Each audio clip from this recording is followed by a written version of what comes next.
And we are live. Welcome back to Takes by Fans. We got a great show for you today. As always, we are live every single day at noon Eastern. If you want to watch live, head over to twitch.tv/Takes by Fans.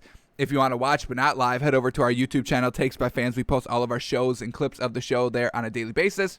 And if you just want to listen, we are on podcasting apps, Spotify, Apple Podcasts, Google Podcasts, iHeartRadio. So however you want to watch or listen, we've got you covered in multiple ways. Alrighty, today is a big old Wednesday. Do we have a preseason on tomorrow? Do we got Thursday, Friday, Saturday? We got Friday, Saturday, Sunday, no Monday. So, all right, last week of preseason coming up in 2 days, folks. Friday tips it off. Friday, Saturday, Sunday, no Monday. And then, we get a week off, and then it's regular season, folks. So we are very, very close to the start of the NFL's regular season, which is great. So today on the show, we are going to be breaking down Hard Knocks, doing all the stories of the day. We may be able to get to an NFL team refresher as well. And then just kind of, gearing up. Maybe we'll take a look at those preseason games as well. But let's see where the show takes us today, folks. So let's just jump right into it with the stories of the day. And let's start with Hard Knocks, episode 3 last night. Was it good? It was good. It wasn't great. I don't think it still is not as good as that episode 1. Episode 1 was great, just because of all that kind of anticipation with Dak and everything, and getting kind of the main stars screen time out of the way. Episode 1, but episode 3 was still pretty solid as well. So let's go over some of our takeaways and our notes from what we saw last night. The first thing we have to talk about is the mother-loving drone shot. Oh my goodness, how absolutely wonderful was this? Now, this drone takes you through the facility, the Star, which is the Cowboys' kind of indoor practice facility slash hotel slash shopping center slash locker room slash literally it's a whole city in one building. It's absolutely fantastic. So, this drone shot, folks, this was the best thing about the entire episode, honestly. It was a 3-minute drone shot starting from outside the entire thing, stunting. Look at this. They're going through statues, and it even gets crazier. The work of this drone camera, I gotta give credit to HBO and the Hard Knocks crew. Man, oh man, I love drone shots just because, you can just film everything. You go up, you go down, you go in between, you go all the way down to the ground. You get this great sky areas, you get this moving shot, and it's so wonderful. But I'm always impressed when the camera guy, the drone operator, can just flex. Man, he's going through the windows of a Jeep, folks. He's going through the windows of the Jeep, and now there's an outdoor yoga session, and he's going kind of in between these people, and it gets even better because he's going to go right through the front door of the Star, the training center. Look at that. Open it. In the timing, the perfect timing of everything. I think this was done in one take, too, folks. This doesn't seem like it's stitched together at all, but if this was all done in one take, bravo. And this wasn't a one take. We get I do respect Hard Knocks for putting kind of the outtake at the very end of the credits. So this was definitely not their first attempt, but if this was all one shot, oh my gosh. Oh my, truly, I'm telling y'all, this was the best thing about the entire episode yesterday, was the drone footage showing what the freaking Cowboys indoor practice facility is looking like. So now after they clear the field, this is where it's going to get a little bit good too. Once again, going through a doorway. It's precision. It's straight up precision out here. And honestly, this should be a new sport. Drone driving, getting it in between the tight corners while still making it kind of faux video edit. I don't even know what word I want to use. But now they're in kind of the film room, and they're going to once again go through another door right here. Just wait till they get to the weight room. Are we getting to that? Let's skip it. Here we go. They're going to the locker room now. Everybody's cleaning, just flying the drone, no problem, right down the center. It's amazing.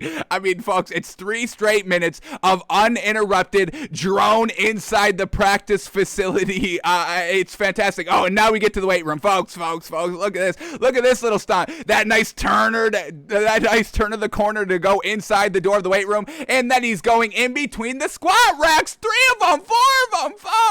Do you know how accurate you've got to be with your drone that you don't bump into anything? And now we're outside, and now they're all free, and woof, raise up. And once again, this is what's so great about the drone footage. I mean, you just get the overall down from above angle, and it makes everything look so great, and it makes this absolutely monstrosity of an architectural success and achievement, and it truly does it justice with the drone footage. So if you don't have any interest in Hard Knocks or not going to watch the episode or whatever it is, I highly suggest you just watch this 3-minute and 26-second uninterrupted one-take drone clip. It's absolutely wonderful. All right, and now I do have to shout out what they did at the end, because it wasn't all one take, and fitting it in between those tight fits of the doorway and the statue. We get a little bit of an outtake here at the very end of the episode, and they're trying to go through the statue right on the outside, and it hits the statue and it knocks over and it falls to the ground. So I mean, I don't know how long they spent on it. I don't know who did it, but whoever did this, I mean, tip of the cap, hats off. Man, I was literally, my jaw was to the floor just watching this. It was so great, folks. So the best thing about Hard Knocks last night was the drone shot, folks.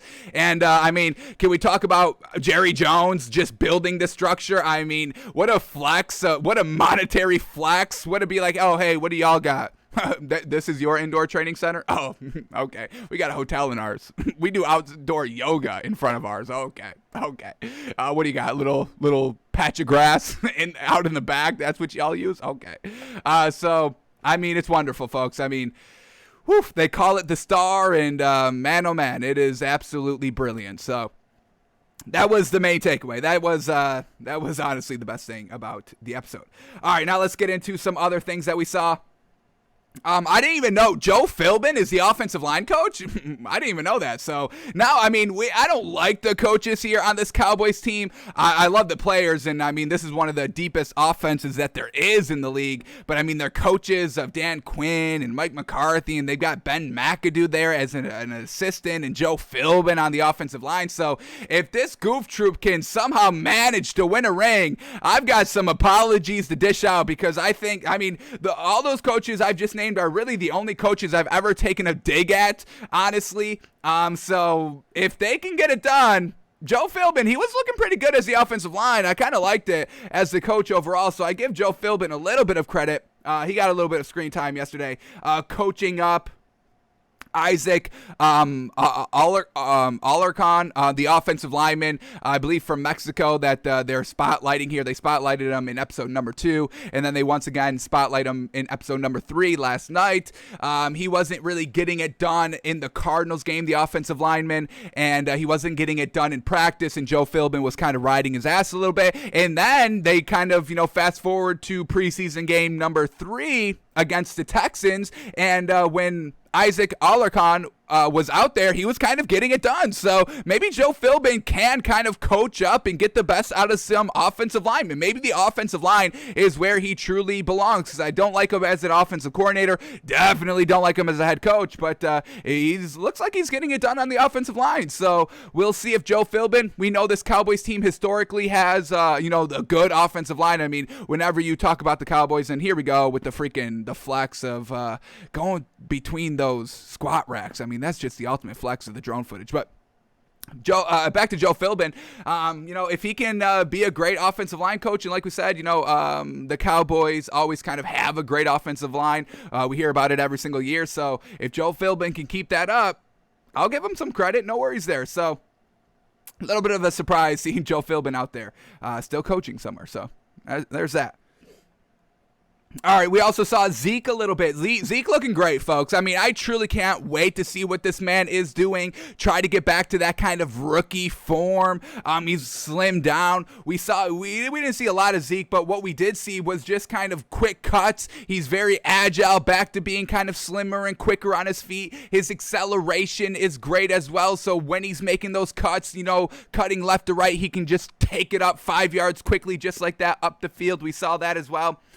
So Zeke's looking absolutely fantastic. He's making himself small in the hole so he can hit the holes, not get touched, quickly cut, head up field, and now we're talking about 20-yard gains just like that. So Zeke is looking fantastic.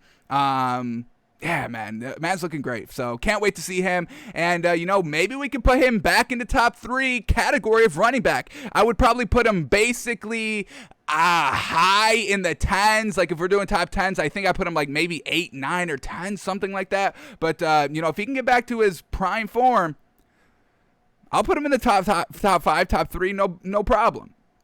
So Zeke's looking great. Dak Prescott, not a lot of Dak. And what the hell is up with that, HBO? We told y'all we wanted more Dak, not less Dak, and we got way less Dak last night. Really didn't even see him at all. The only thing we got on Dak was that he was on a pitch count. He was throwing, but on a pitch count with that shoulder. They said he was on the pitch count, not out of fear, just out of caution. So once again, no real reason to have Dak Prescott, throwing too much out here. The shoulder injury seems to be going along fine. It's not a big deal. This is a narrative that we have been saying that should be kind of put to bed. And that's what we really got in Hard Knocks last night, the brief period that we were able to see him. So he was on a pitch count during Hard Knocks, and it was out of caution, not out of fear. Dak will be good week 1, folks. And then the other thing we saw about Dak, once again, we love the leadership. That's what, our big takeaway so far of the first 3 episodes is just Dak's leadership. We didn't really get that this episode because there wasn't a lot of Dak, but what we got was just respect. The man respects everybody. Dak Prescott's the best player at the Cowboys, probably the most famous player on the Cowboys, and he still is down to earth, humble as heck. Love it. Once again, Dak is getting everything because they did a little segment about the mailroom supervisor, Jonathan Jackson. And his kind of family has been here forever. I mean, this man is kind of like 4th generation working within the Cowboys organization, really kind of in the mailroom. And Dak, knows that and respects that and kind of, doesn't talk. I mean, it's the mailroom supervisor. I mean, this is Dak Prescott. Do you need to give him like any respect? You don't have to be a jerk to him, but, not everybody acknowledges everybody. And, this is kind of like a CEO talking to kind of like the janitor-esque, and I'm not saying that to kind of knock Jonathan Jackson. The man, he's doing his job. I mean, his whole family was there. He's got respect. I'm not knocking Jonathan Jackson at all. I'm just kind of, comparing it to something. So Dak Prescott, could just be like, oh, hey, head nod in the hallways, classic. But no, he invites them to come play spades with Zeke and Micah Parsons, and Dak Prescott was partners with Jonathan Jackson in the past when they would play spades, but now Dak wanted to face him, and Jonathan Jackson swept the floor with Dak Prescott. So just Dak Prescott including him into everything, you gotta love it. The man is humble as heck. He gives respect to everybody, and once again, just that great natural leadership that you love to see. So once again, shout out to Dak Prescott. Fantastic. We didn't see a lot of Dak Prescott in the leadership role, but who emerged? We saw somebody emerge as a leadership, and that's edge rusher DeMarcus Lawrence on the defensive side of the ball. He wasn't playing in preseason game number 3 because he's a main starter out there, but he was kind of coaching up Kamara, who we saw in the spotlight in episode 2, the edge rusher for the Cowboys. He was kind of coaching him up, and DeMarcus Lawrence also went over to Ben DiNucci after he threw his second interception, and we didn't hear anything. We just got kind of a 1 second kind of shot on the sideline after DiNucci threw his second interception, and who was standing right beside him? DeMarcus Lawrence. So I can only imagine that he's kind of coaching him up a little bit. Hey, relax, no big deal. Hey, it's an interception. Go and get it back. Go, work harder the next drive, the next series. Hey, you're going right back out there. Go get it done. Shake it off. So that's what I can only imagine because we only got the 1 second shot of it. But I love seeing that, defense hyping up the offense. I absolutely love that. So DeMarcus Lawrence, a little bit of a surprise that we saw in episode number 3, but we love it. All right, what else we got here? Mike McCarthy, once again, we saw this in either episode 1 or number 2, where Ben DiNucci threw an interception in preseason, and then we saw Mike McCarthy come over to him on the sideline, coach him up a little bit, saying, hey, shake it off. You're going right back out there. Go get it done, and that happened again. That happened again here in episode number 3. DiNucci throws a second interception, and Mike McCarthy comes over, and once again, hey, shake it off. Go get it done. You're good. No worries. Go fix it. All the great encouraging words that you kind of want to hear when somebody's not having a great day. So that was Mike McCarthy on the sideline. But then in the locker room after the game, Mike McCarthy was like, hey, there's no room for turnovers in our game. This is what plagued us last season, and we're not going to have it. So that's kind of what I love about Mike McCarthy. In game setting, during the game time, you can't kind of too much harp on your players because they'll get down on themselves. Maybe they won't perform as well when everyone's harping on them. So when you're on the sideline, hey, no big deal, shake it off, go get it done on the next drive. But then when it's in the locker room, when everything's said and done, hey, we can't have these turnovers. We must fix this now. We will not have this in the regular season. And if you are doing it in the regular season, we got 53 guys here. So we've got no problem switching and benching and starting new players here if you are turning the ball over and not getting it done. So I love that Mike McCarthy brought that out in the locker room. That's when you bring it out. You don't bring it up on the field because you need everybody playing at their highest level. You don't need anybody struggling and then all the words, weighing down on them, and then they go out and flounder. So I thought that was great by Mike McCarthy. And was that it? That was all the notes. So Mike McCarthy truly kind of being like, hey, we're not doing turnovers this season because that's what plagued us last season. And when we see just kind of the interceptions and turnover numbers that they had last season, the Cowboys, we had 19 interceptions. Is that correct? Where are we at? 19. Where are these Cowboys at? Dallas Cowboys. Here we go. Dallas Cowboys had... Oh, that's team defense. Where are we in offense? Here we go. Let's go to the offense. This is what we want right here. All right, Dallas Cowboys, they had 13 interceptions last season, and then they also had a couple of turnovers on the defensive side of the ball as well.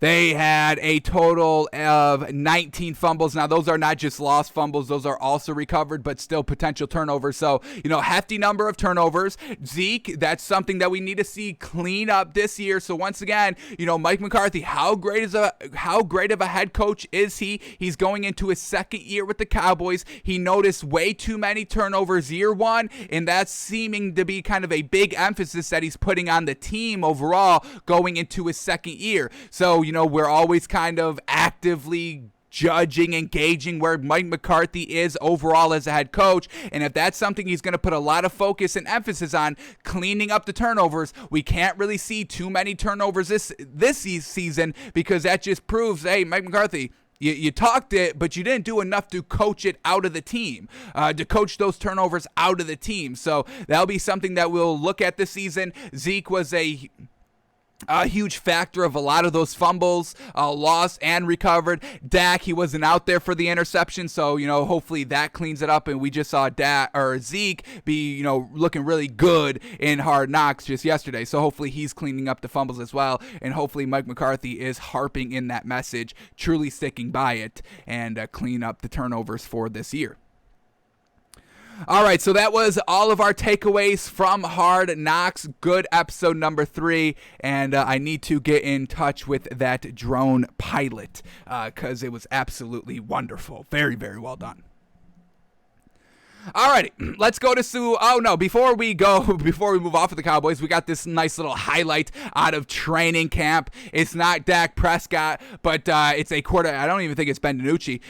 It's another quarterback throwing Amari Cooper, a nice kind of corner fade in the end zone, and it's Amari Cooper going up and getting this ball. Oh my goodness, fantastic, 2 feet down, touchdown. And why we bring this up is because this man is the number 1 wide receiver. I know we've been seeing a lot out of CeeDee Lamb, he's the number 2 wide receiver. So we've got great weapons here offensively, like we know for the Cowboys. And really, the sky is the limit with this offense. Hopefully, Mike McCarthy isn't holding this offense back at all. Hopefully, the offensive play caller, Kellyan Moore, I'm not the biggest believer in him. This is a huge season for him as well. But hopefully he's not holding this team back because, I mean, you've got 2 great, athletic, tall, fast wide receivers that will go up and get it. And you got Ezekiel Elliott, who, I mean, in his prime is fantastic. And we're hoping he can return to that. And right here, I mean, I didn't even plan this, but here it is. Dak Prescott being the great leader he is. He's not even throwing this ball, and as soon as Amari Cooper has made this play, Dak's the first one on the field to congratulate him. They do kind of the jumping, touching shoulders celebration. So, I mean, that's what we get out of Dak Prescott. He didn't throw this ball. He's probably not even practicing at this point because of, being on a pitch count with the shoulder, and he's right there congratulating his guys on the field. I mean, how can you not love this man, folks? Jeez. So the Cowboys, I'm not a big fan of their coaches overall, but man, oh man, they've got some talent on the freaking offensive side of the ball, folks. I think we're going to be rooting for the Cowboys this season, folks. So Cowboys looking great. Oh, y'all, they are looking great. All right. But breaking news, we've got breaking news, and the first quarterback competition is officially over, and we have a winner. Folks, the Jacksonville Jaguars will be starting, drumroll please, Trevor Lawrence, and what a shock, what a surprise, right? Of course, we all knew this was going to happen. Hopefully, Trevor Lawrence hasn't missed out on too many first-team reps. Now he's going to be getting exclusively the first-team reps, and Gardner Minshew will be getting less and less reps as the next kind of 2 weeks? Kind of a week and a half out, if you want to call it that. A week and a half out from the start of the NFL season. Well, is it 2 weeks? What do we got? It's the 12th is the first day. So we got 1 week. That's Wednesday the 1st. 2 weeks. That's Wednesday the 8th. So, yeah, kind of 2.5 weeks of just first team reps for for Trevor Lawrence out here. So Gardner Minshew, we'll see if he's going to kind of request a trade. We kind of been hearing from him earlier this offseason, hey, I want to be a starter somewhere. I want to be playing. I'm not going to be a backup. I think my stats are too good to be a backup. So we'll see if Gardner Minshew asks for a request of a trade somewhere. We'll see if the Jaguars do trade Gardner Minshew because they just lost a huge running back in Travis Etienne. He's going to be out for the season. That's our next story up. So we'll see if they kind of, use him as a trading piece to get something else that they need because, now you're rocking with Trevor Lawrence and there's really no reason to go with Gardner Minshew anymore unless Trevor Lawrence goes down, which we absolutely hope does not happen. So, truly unfortunate here for Gardner Minshew, who, worked his ass off. He was, a lot of people were praising of what he was doing and showing in practice in the preseason games, all of that. Unfortunately, it's a new head coach, first-time head coach in the league. First pick overall, they use it on a quarterback. The cards were truly stacked against Gardner Minshew, and it really wasn't really a real quarterback competition in our eyes. It was always going to be Trevor Lawrence. So we'll see what they do with Gardner Minshew. Hopefully he can go. So is there really anywhere that he can go that he can really just play now? Seahawks, Rams, Cardinals, 49ers, nowhere to play there. Saints, Bucks, Panthers, Falcons, nowhere to really play there. Washington, Giants, Cowboys, Eagles, nowhere to play there. Packers, Bears, Vikings, Lions, nowhere to play there. Titans, Colts, Texans, Jags, nowhere to play there. Bills, Dolphins, Patriots, Jets, nowhere to play there. Steelers, Ravens, Browns, Bengals, nowhere to play there. Chiefs, Raiders, Chargers, Broncos, nowhere to play there. So truly unfortunate. It doesn't seem like Gardner Minshew will be able to start anywhere this season, but like we said, a potential starting spot's going to potentially open up next season in 2022, potentially with the Steelers. Potentially with the Texans. Maybe Gardner Minshew's the new guy there. That's potentially the Vikings if they move off of Kirk Cousins, and Mund isn't the answer, which he's not really looking like. So potential with the Falcons. I don't know what's going to be going on with Matt Ryan here, but maybe try to force your way to the Steelers at some point so you can take over when Big Ben is done. But unfortunate for Gardner Minshew.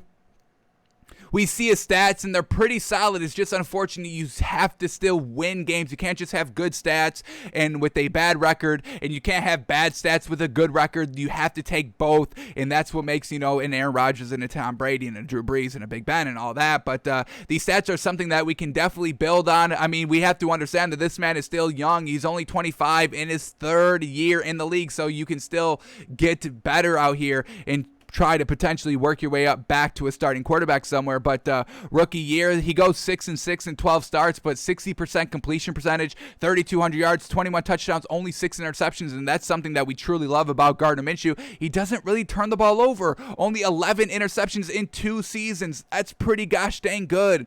Last season, unfortunately, went 1-7, and that's real bad, but his stats were pretty gosh dang good. 66% completion percentage, which we absolutely love. He had 2,200 yards, but that's only in 8 games. So you add another 8 games on top of that, we're talking about 4,400 yards. That's fantastic. 16 touchdowns, 5 interceptions. Once again, I mean, extrapolate that to double because he only played half the season. That's 32 touchdowns and 10 interceptions. That's 3-1, only 10 interceptions. We'll take that all day. So it's just unfortunate the team overall for the Jags was not good, and that's why they were absolutely abysmal last year as a team, and why just Gardner Minshew couldn't get it done himself out there. So we'll see what happens with Gardner Minshew, but Trevor Lawrence is the week 1 starter like we all knew. So that's Urban Meyer's big decisions coming to an end. His first big decisions, drafting Trevor Lawrence and doing a quarterback battle with Gardner Minshew that lasted 2 full preseason games, and cutting Tim Tebow the first chance he could get. So how do we judge it? We love cutting Tebow. We didn't love the open quarterback competition until, preseason game number 2 was over. But he's finally getting his act right, I guess. He's finally making the right decisions. Just didn't like how he went about those right decisions, but here we are. So Trevor Lawrence is the starter for the Jaguars like we all knew. And now, I mean, hopefully the dominoes start falling. They see, the first domino falls with the Jaguars. Now, hopefully, we get something on the Broncos and then the Saints. And then, hopefully Matt Nagy is like, oh, okay, I got to start, Justin Fields now. So hopefully that comes as well. Oh, you're starting rookies week 1? Okay, I can start a rookie week 1. I thought I was going to be the only one. Okay, now Andy Dalton, you're out. Justin Fields, you're in. Potentially we get that. Hopefully. So, Trevor Lawrence, week 1 starter. All right, let's talk about this, a big trade. And folks, we talked about this 2 days ago on the show, and we were kind of right about it. Once again, can we get some gosh dang credit over here? Damn. But here we go. The Patriots are trading running back Sony Michel to the Rams in exchange for 2 late-round conditional draft picks. We have the compensation that we will talk about in a second, but let's just talk about this overall trade first. Why are the Patriots feeling comfortable of trading Sony Michel, who was kind of listed as their number 2 running back? They got Damian Harris listed as their number 1 running back. It's because who is the guy that we've been talking about, the main running back that's made a big splash here in preseason? Ramondre Stevenson, folks. So Ramondre Stevenson was looking so gosh dang good. We just told y'all he was leading the league in preseason rushing yards, and now they feel so confident that he can be a huge contributor to this Patriots team that they're like, yeah, we can trade Sony Michel. We're getting a couple draft picks. Yeah, we feel good rocking with Damian Harris, our number 1, and potentially Ramondre Stevenson, our number 2, or even him working his way up to the number 1. So we called this out. We said that Ramondre Stevenson, because Sony Michel and Damian Harris, they're nothing great. They're good tier 2s. That's what we call them. Tier 2 running backs in this league. Nothing spectacularly great about these guys. And now Ramondre Stevenson is potentially vying for a starting role out here. So very well done to Ramondre Stevenson.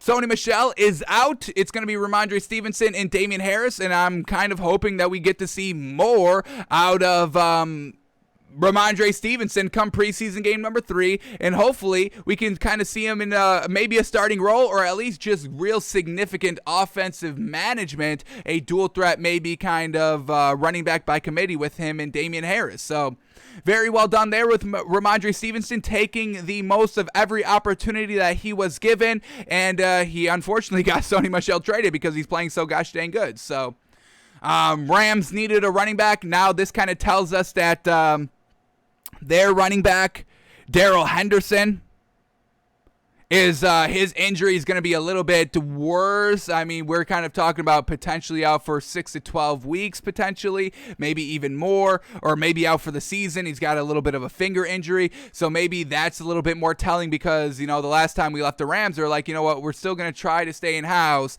not going to try and freak out just quite yet. And now they are making a trade with the Patriots for running back Sony Michel.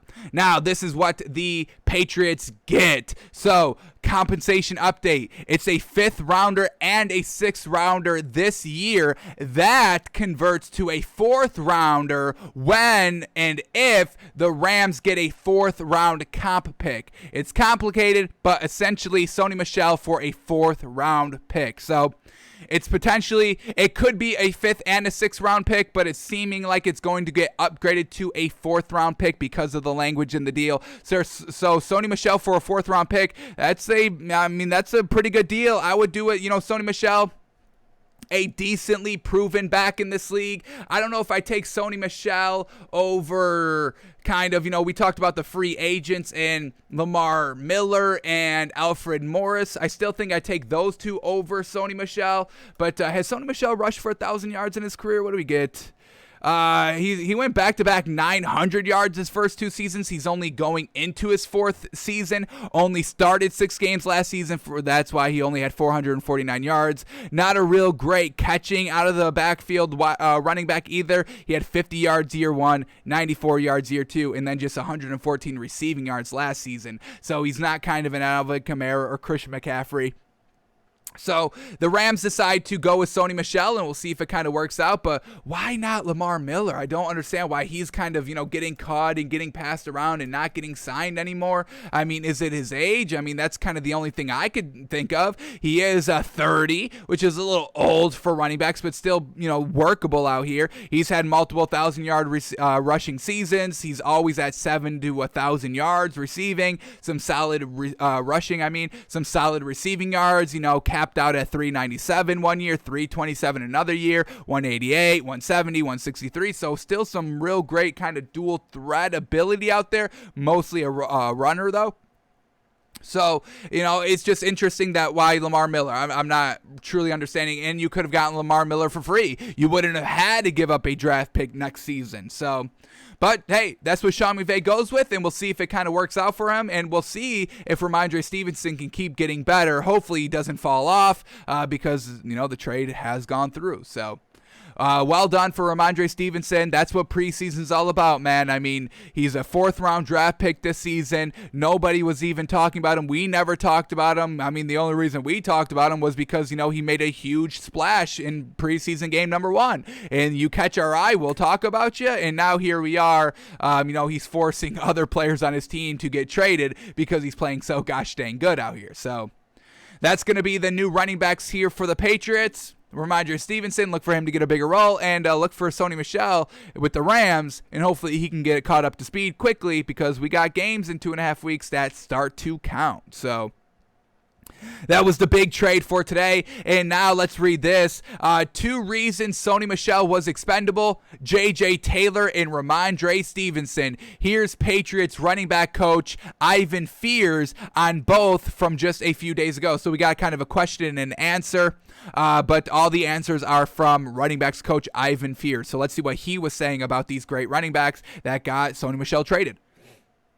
So he says this, quote, the question was, we've talked to you in the past about how difficult it is to get a rookie back off the field. Have you seen Ramondre making strides that maybe he could contribute as a rookie in year 1? Or is he still a little ways away from that? The answer by running backs coach, quote, one thing about our guys, one thing about all these rookies that have come in, their strong suit has always been their ability to carry the ball. They're all great athletes. They all know how to run the football. That's not the issue. It's the other part of the game that trips these guys up. And Ramondre's got the same thing. He's got to learn to play the entire game. We can't just send him in there to run the ball. He's got to do the other aspects of the game, including the passing game, everything, to be a total player for us. So is he there? Not yet. He's not there yet, but I'll tell you what, you like what you see from the kid, and I like the way the kid's working. I expect he's going to continue to make progress in that area, so we'll see.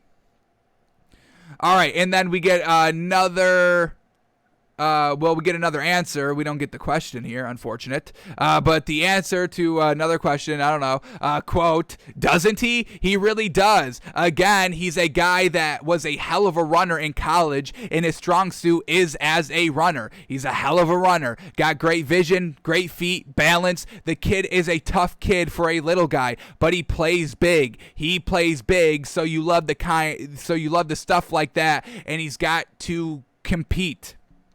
And he's doing a great job of competing. Only time will tell. We'll make a decision on some of these guys later on, but right now they're all in there, and they're all doing a damn good job. There's nothing negative I can say about him. He's still trying to take advantage of the other aspects of the game, and that's the big stumbling block for most of these guys. They've got to take advantage of the entire game. They're not just in there to carry the ball. There's other aspects, there's other things that happen, and we've got to step up to the plate on all the aspects of the game, all of it. From blocking to running to catching to route running, there's a shitload. Plus, they have to be smart enough to handle a change of pace at the line of scrimmage. So, speaking kind of very highly of J.J. Taylor and Ramondre Stevenson, some young backs out here, but you don't trade Sony Michel, a proven runner for this Patriots team over the last 2 seasons, if you don't see potential in these guys. So,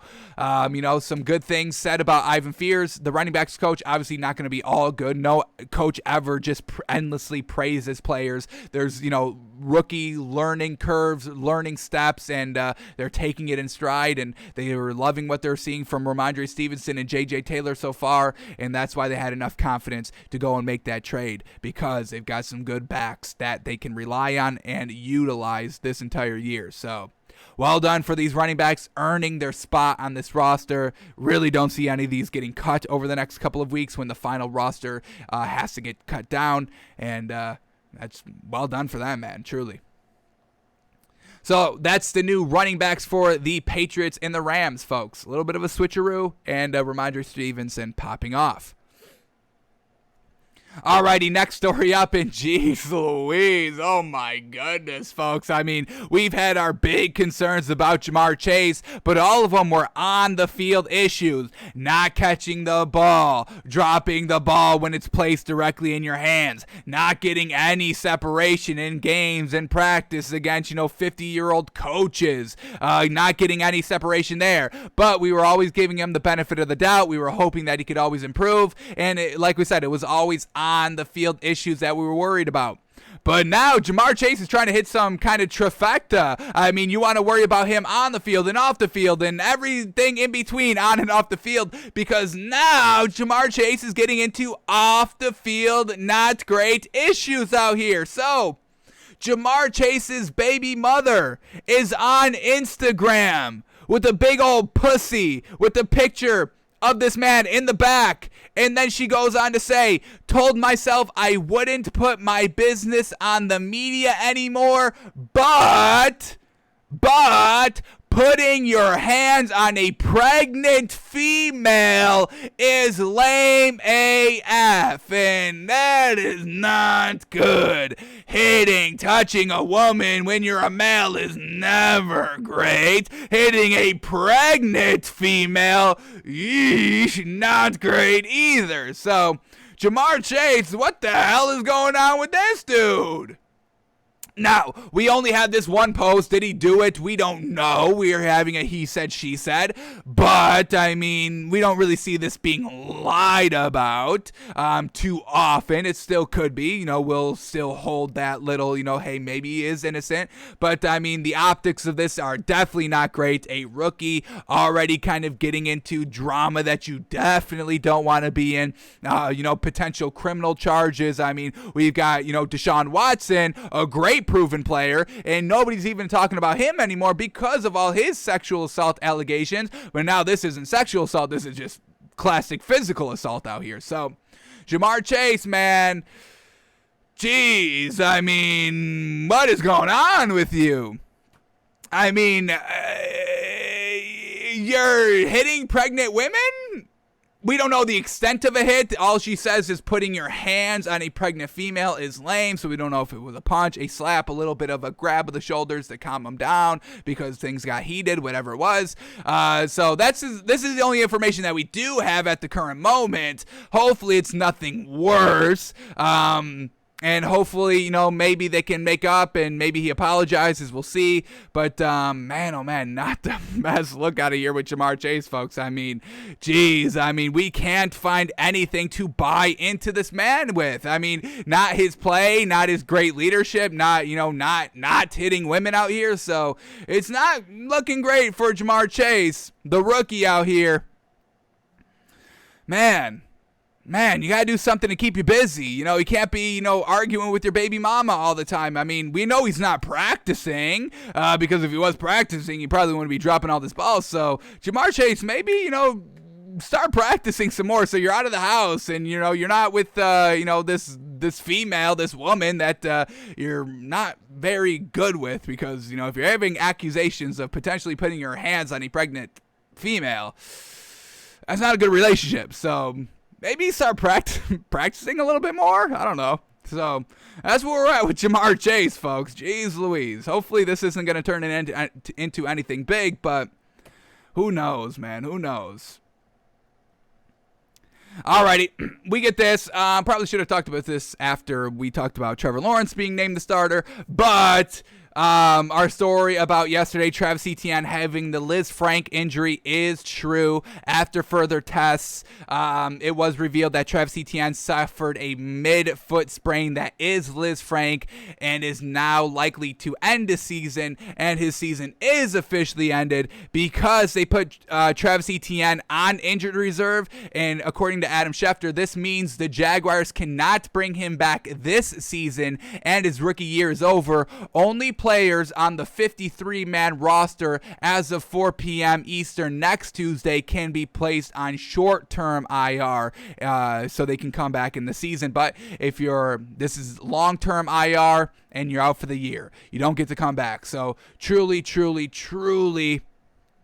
unfortunate for Travis Etienne out here, and even kind of Trevor Lawrence, who now is officially the starter and now will officially not have his kind of safety blanket running back that could take a lot of attention and pressure off the passing game if the running game was as explosive and as elite as Travis Etienne could have been, which we know he could have been. He's a very good running back, second best running back in this year's draft class, according to us on our big board. We still like Najee Harris a little bit better, or a lot better, but, you know, he still got it done in college. But truly unfortunate here for the Jaguars overall. This is a huge piece, a draft pick, a first-round draft pick. They had 2 first rounds. They used their second first-round pick on this man, and now he is done for the year. So Trevor Lawrence is going to have to step up his game. Everybody's going to have to step up their game even more, and we'll see if they use Gardner Minshew as a bargaining piece to go out and get a running back somewhere.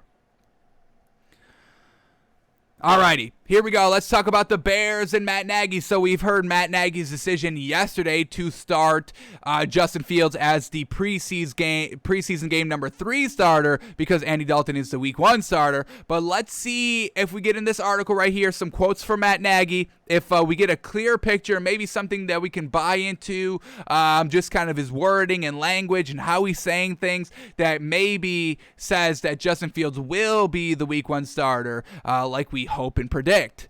But the main focus of this article right here with the clickbait quote is Justin Fields on Matt Nagy handling the Bears quarterback position, saying, quote, "There's no reason for me not to trust him." So Matt Nagy trusts Justin Fields. Why aren't we starting him then? If you trust him so much, he should be out there week 1 like Trevor Lawrence is, because there's, according to us, I mean, there's really, if you're going to start a rookie in the middle of the season, you are not going to get great production from that rookie. I don't think you're going to get it, because the defense and the other players already had that experience. They already had their feet underneath them. And now the rookie, who's never played in a game before, is kind of 5, 6, maybe 7 weeks removed and behind all the other players. So I don't think you get that great production. I mean, they started Tua in the middle of the season last year, and what happened? They were kind of benching him periodically throughout the game because he wasn't getting it done. You start him week 1, maybe that's a different story. Now, Tua was still looking good midway in the season, so maybe we're wrong on this, but we saw Justin Herbert start the entire season and got great at the end of the year. We saw Joe Burrow start, and he got injured midseason, so unfortunate there. But let's see if we get any hints of here on Matt Nagy and what he's truly saying about Justin Fields out here. So let's start in this quote. Here we go. Matt Nagy is approaching the third preseason game in 2021 similar to how he'd handle the fourth preseason game in the past. The week 1 starting quarterback will not play. The Chicago Bears told reporters that starter Andy Dalton would sit out Saturday's preseason game against the Tennessee Titans. Rookie Justin Fields will get the start and is expected to play about 2 quarters. Nagy added that some, but not all, starters will see time with Fields, particularly along the offensive line.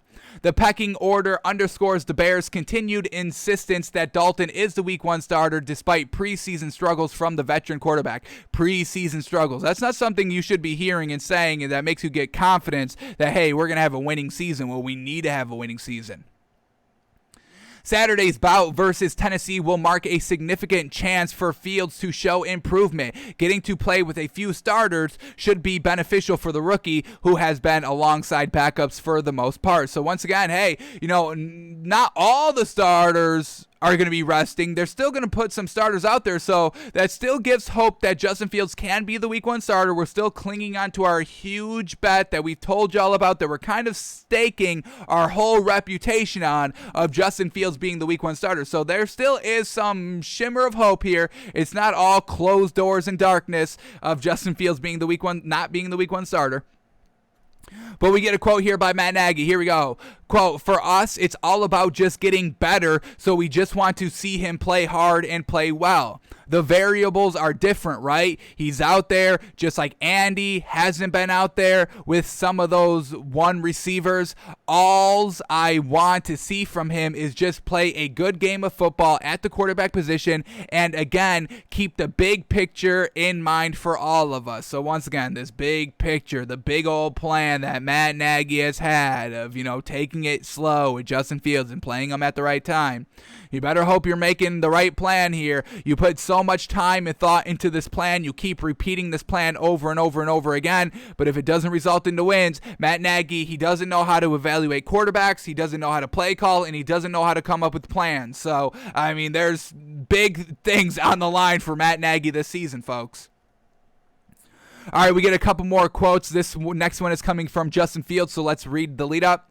Saturday's preseason action will be Fields' final chance to develop against an opposing defense. There are strides for the young quarterback to make, ranging from how quick he gets through his reads to ensuring he has the proper protections called. Fields, for his part, is rolling with the plan, trusting the coaches are doing what's best for him in the long run, saying, quote here by Justin Fields, "I think if the players of a team don't buy into what a coach has to say, then the team's not going to be successful." I do agree with him there. So, I mean, I pretty much have no choice. That's what's going to come with the most success, is me trusting in Coach Nagy and his plan, and me just getting better every day. That's ultimately why I'm trusting him, because, of course, we all want the same thing. We all want to win games. There's no reason for me not to trust him. So, Justin Fields trusting Matt Nagy. Solid out there. I've been hearing, why start Justin Fields week 1 against the Rams? They've got a good defense.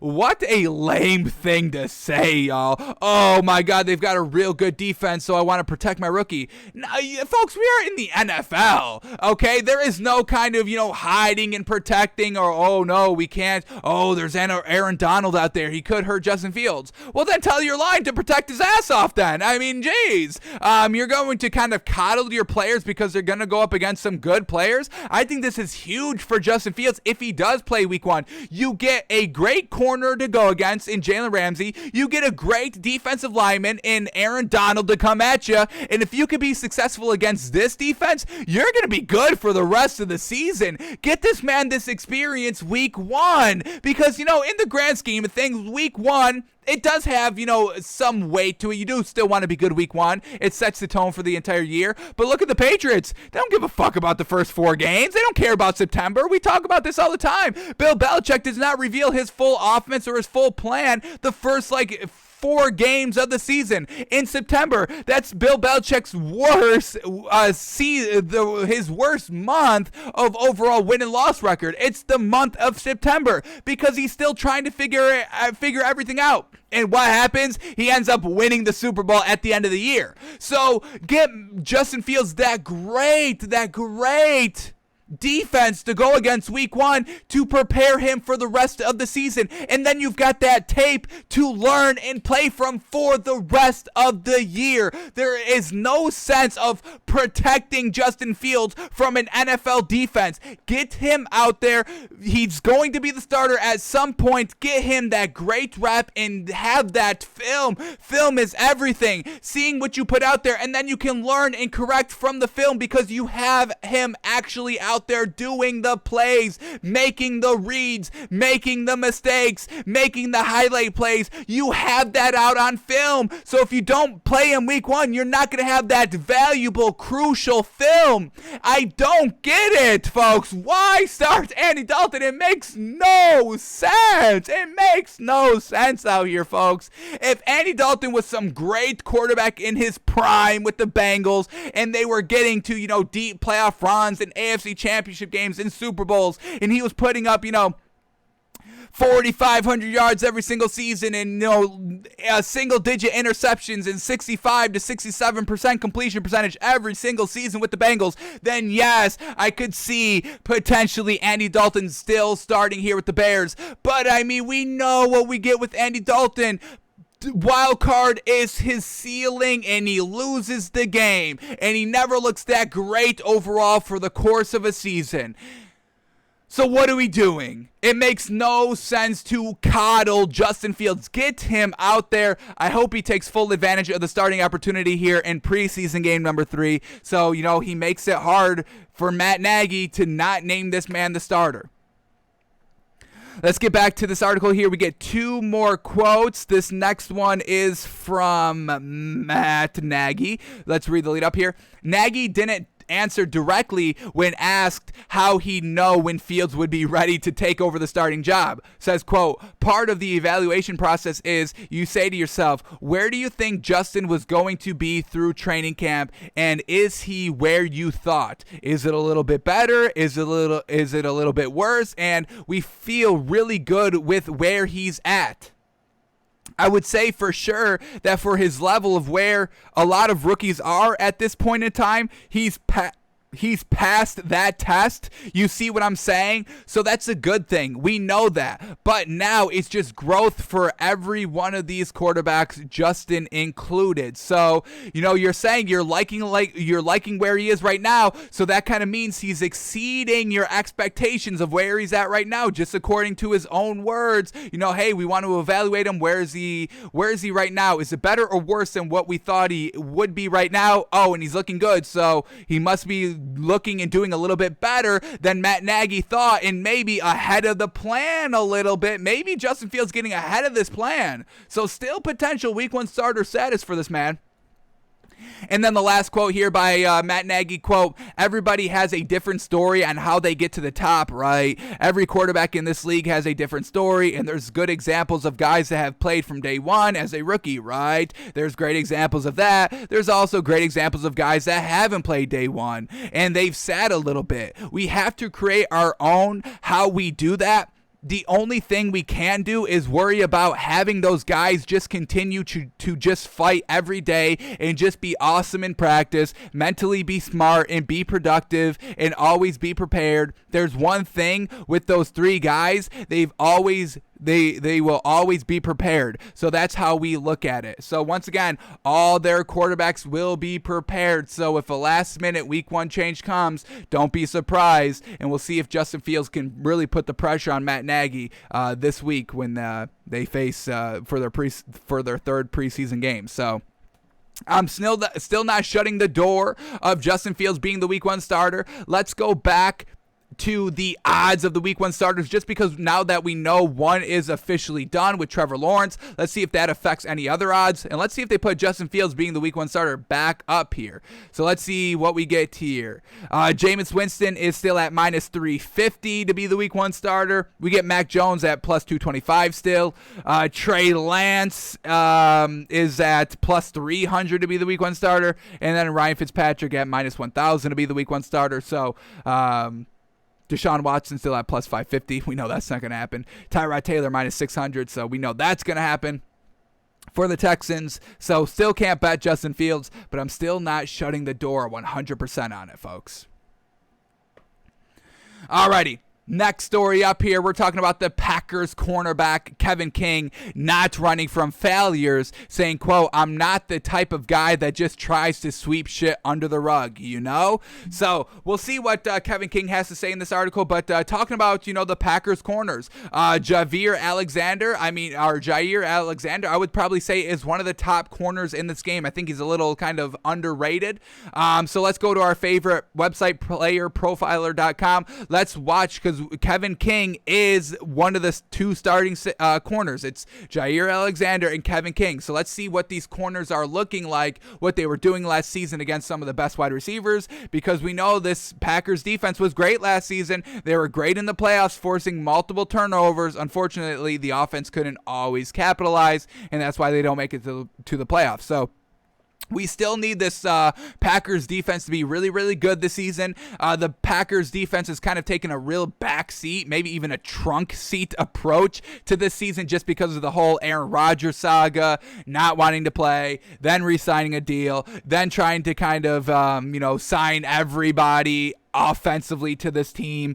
They've just gotten the bulk and the majority of the attention this offseason was the Packers offense. So let's see what this Packers defense was doing. Let's get up Jair Alexander first and see if he is truly one of the best corners in the game right now. So let's go to his game logs and see what he was doing last season against some of the league's best wide receivers. So here we go. Against Adam Thielen, 5 of 7 for 71 yards, a little bit of a burn there. Emmanuel Sanders, 2 of 4 for 29 yards, solid lockup right there. Against Calvin Ridley, 5 of 10 for 66 yards, not too bad. Against Mike Evans, 4 of 6 for 44 yards, that's pretty solid. Will Fuller, 3 of 5 for 22 yards, that's a big old lockup. Justin Jefferson this time against the Vikings, 3 of 4 for 25 yards. That's a big old lockup. Michael Pittman of the Colts, 7 of 11 for 76 yards. Kind of had a little bit of a burn there. Allen Robinson, 5 of 12 for 47 yards. That's a good old lockup. Robbie Anderson, 2 of 4 for 20 yards. Corey Davis, 1 of 5 for 10 yards. And Allen Robinson, again, round 2, 1 of 2 for 3 yards. So overall, Jair Alexander not giving up a 100-yard gain. He shut out River Crawcraft, which he should, because I'd never heard of that man before. And then Alshon Jeffrey, 0 of 4 for 0 yards. So some great lockups. Can definitely lock up the tier 2s very, very easily. Has some real solid work against the tier 1s, like a Calvin Ridley and Emmanuel Sanders, a Mike Evans. Real solid good games. Unfortunately, we don't get to see him against DeAndre Hopkins or Tyreek Hill or DK Metcalf, or, their own player, Devontae Adams out here. But overall, real nice job by Jair Alexander last season. Now let's go to Kevin King and see what his cornerback numbers are looking like, and then we'll get into the article and see what he is kind of saying. All right, so here we go. Kevin King, last season, missed a couple of games. All right, he missed weeks 5 through 10, and so that's a bulk of some games right there. All right, here we go. Against Julio Jones, he gave up 5 for 5 for 44 yards, though, so not a lot of yards, but gave up 100% catch percentage. Against Michael Pittman, 3 of 4 for 78 yards. Sheesh. Against Allen Robinson, 4 of 8 for 54 yards. Against Jalen Reagor of the Eagles, 2 of 3 for 41 yards. Jeez, he's given up more than 10 yards a catch. Against A.J. Brown, 4 of 6 for 53 yards. And then against Allen Robinson, 8 of 11 for 111 yards. So, sheesh. And I don't know, against Carolina, his primary, something must have went wrong on this website. His primary coverage was DM-2800. I've never heard of this player. But according to this website, he gave up 6 of 8 for 139 yards in that Carolina game. So Kevin King definitely needs to step it up a little bit. He's got great height, 6'3" for a corner, and you're still giving up all these yards. Sheesh. But let's see what Kevin King is saying here in this article, and let's see if we can buy into this Packers defense. Here we go. Alrighty.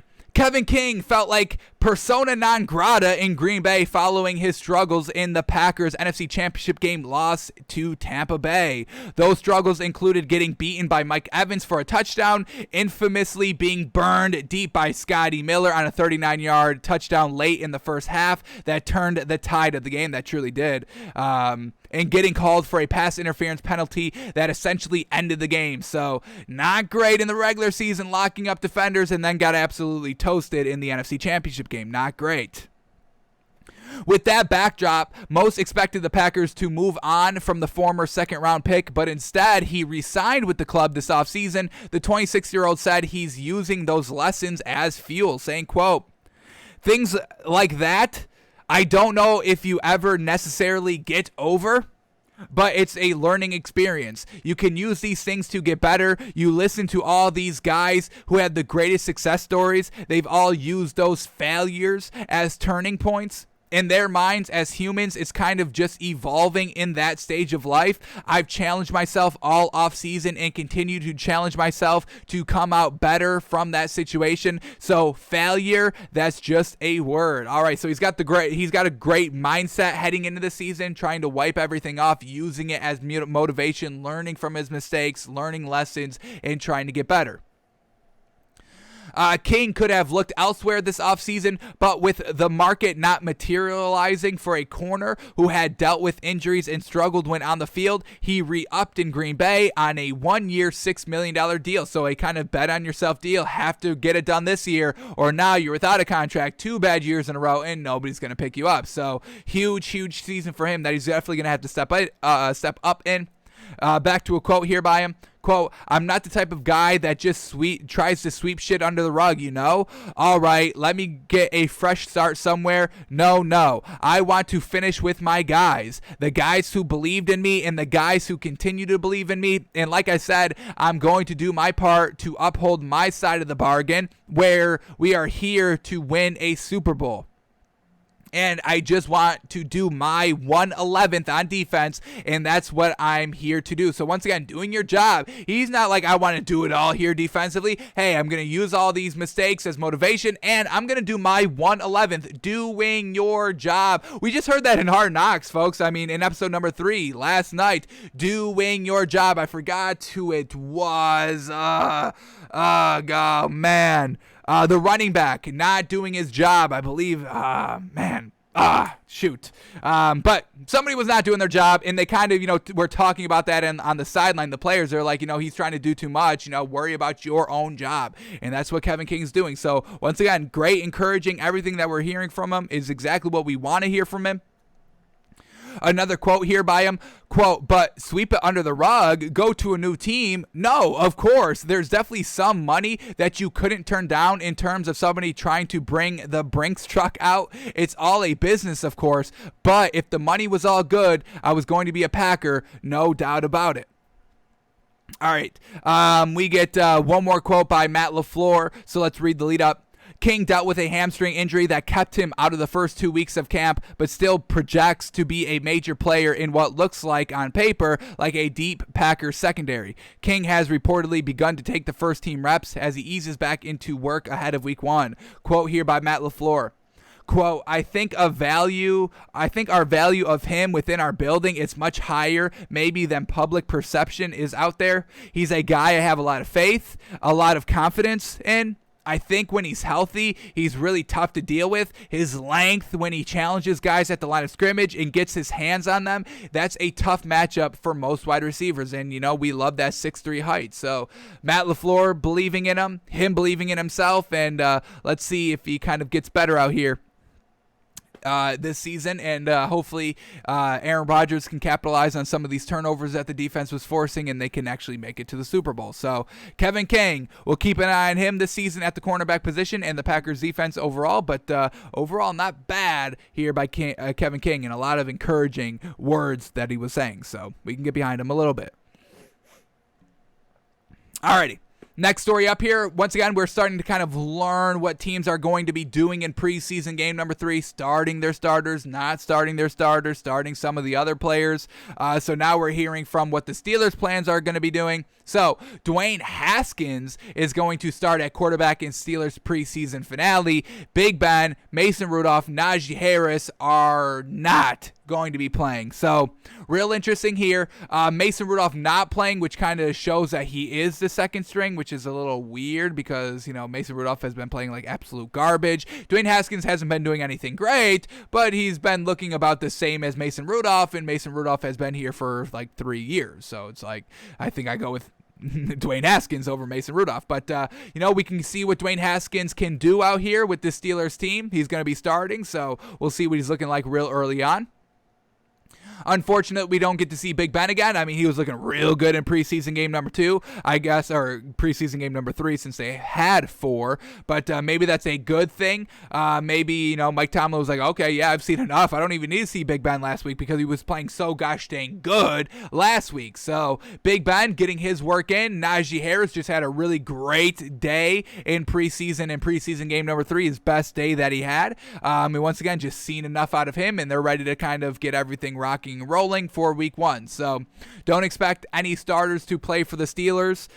They've kind of figured everything out. They've seen enough. So Dwayne Haskins, try to earn that backup spot. We'll see. Alrighty. Let's move on to this story, and this is going to be interesting, folks. We'll see how this one plays out, but here we go. The NFL informed clubs yesterday that effective immediately, locker room access while players are present on game day will be limited to 50 people. And no media unless they're club affiliated. So real interesting right here because of the COVID protocols and everything like that. They don't want, unnecessary people being in the locker room. But this guy brings up a great point at Pro Football Talk on Twitter. He says, quote, so only reporters who are directly employed by the team will have game day locker room access? Yeah, this will go over well. So, and then he goes on to say this, if only reporters who get a paycheck from the team will be covering the team on game days, the coverage will be sanitized and fluff and biased and ultimately nothing close to the truth as to what's going on with the team. So that's not great. I mean, we like to kind of, dig and look into and see what reporters are saying and what the questions are like, but these are all going to be softball questions because they're going to be team affiliated, club affiliated media only. So they're going to, hey, the Bears are kind of, signing our paycheck. We're going to ask some easy questions to make the team look good if they are struggling. Maybe they don't ask why Justin Fields is playing, week 3 when the team is 0-3. Maybe they're like, hey, Matt Nagy, we've seen, started off like this, the question.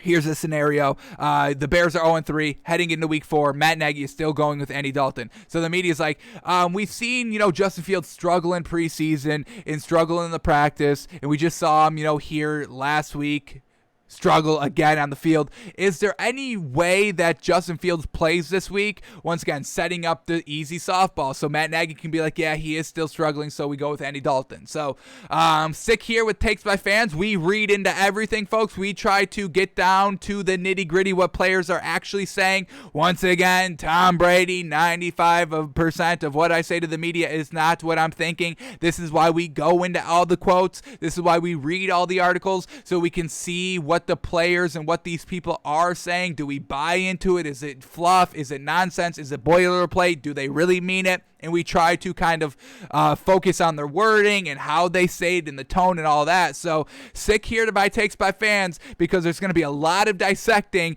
to try and get to the bottom of truly what is going on with these teams, because they're only going to be having club affiliated media in the locker room on game day. So like they said, like this guy says right here, we're not going to be fully getting the truth. It's going to be fluff, biased, sanitized, and we'll try to read into it as much as we can to find out the truth of what these people want to be saying and what they should be asking. So probably not a lot of great media sessions this season, but we'll see how it goes. All right, let's move on here.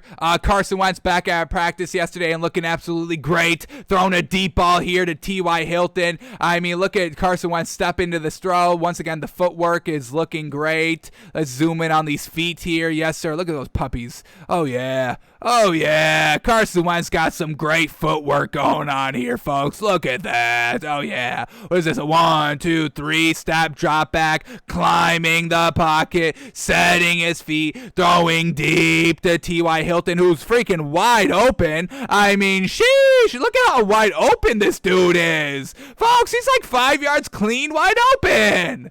So the offense is still going to be great here for the Colts. Carson Wentz is fine. His connection, his chemistry with T.Y. Hilton is looking to be great already, and that's huge. We need this great connection here. T.Y. Hilton is definitely their best wide receiver that they have. Luckily, they do have a real solid number 2 in Michael Pittman Jr., but Carson Wentz looking great out here. This is his first time back out in practice, doing more than what they thought he would be doing his first day back on the field, and stepping up in the pocket. The feet are looking great. He's got great accuracy. I mean, this is it's real tough to count the yards in this one because we don't really see the field at all. But, I mean, I'm going to take a shot at it. I'm going to say this is 35 yards. I'm going to call it 35, maybe 40, but I mean, it's just deep. It's great. It's accurate as heck. It's perfect. And, you got to throw with your feet and your legs, and this is what the man did right here. So Carson Wentz is looking good, folks. Carson Wentz, he's not injured. He's fine. Dak Prescott, he's not injured. He's fine, folks. We're all good with these two quarterbacks moving forward. All right, another quarterback that, people just hate this man, like, all the time, looking for his downfall all the time. But Lamar Jackson, he's got no problem with this. So Lamar Jackson, on if this is the year opposing coaches figure out how to stop him, he says, quote, I strongly doubt it. So Lamar Jackson, we know he's kind of been working on his deep ball. We just talked about the top 5 takeaways from Ravens training camp by Albert Breer yesterday on the show, and his number 1 was Lamar Jackson's keeping that tight-ass spiral looking real great. So once again, he's improving his passing game. Hopefully the offense does the same. And, what's up with the question? Is this the year that, opposing defenses figure out how to stop Lamar Jackson? I mean, what are we doing here? I mean, Patrick Mahomes, he's not getting figured out. Do you call last year's Super Bowl kind of getting figured out of, great defensive rushers making him rush around the field? Potentially. But Lamar Jackson gets a lot of hate out here. I don't really acknowledge it too often because I think it's all nonsense. And, once again, do you think, you're going to be able to get stopped this season? What is he going to say? Oh, yes. I think the teams are going to be able to stop me this season. So, once again, just kind of nonsense questions out here, boilerplate type of answers. I mean, he's not going to say, yeah, they're going to, stop me this season. So, Lamar Jackson, confident in himself. We've kind of got big confidence on this Ravens team now since what we heard in yesterday's top 5 takeaways from their camp. Everything's really kind of sounding great to us. The offense, the only the wide receivers are something that there's a little bit of a question mark in, just because of their health. But the defense is looking great, and Lamar Jackson's looking great as well. So Lamar Jackson not buying into the haters, and we'll see how he plays this season. But we hopefully can expect great things out of Lamar Jackson this season. Alrighty, still on the track and topic of quarterbacks out here. I mean, we know this one's going to be coming to a close soon, folks. Like we said, that first quarterback competition domino has fallen, so look for everybody to follow suit in the coming days. But we get this yesterday from Broncos training camp.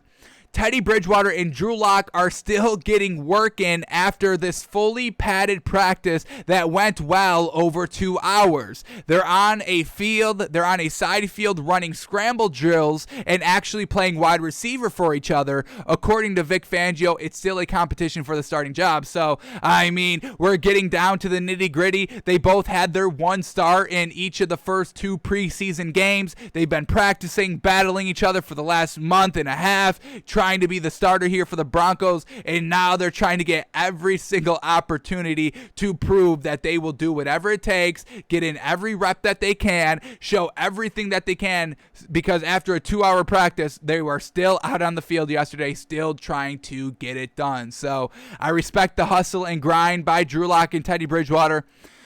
It's going to be real interesting to see which quarterback they go with, and hopefully they go with the right one right off the rip, so we're not, 2-5 heading into week 8, and we're at a quarterback controversy again. Do they bench the starter to go with the backup, whoever that starter and backup is? But, you got to give them credit. They're both trying to win that starting job by doing whatever necessary to accomplish that. So you got to give these guys credit. They are truly fighting and truly both want it. And you can't ask for anything better. So we'll see who ends up winning the starting job. But got to give them credit for the hustle and the grind, folks.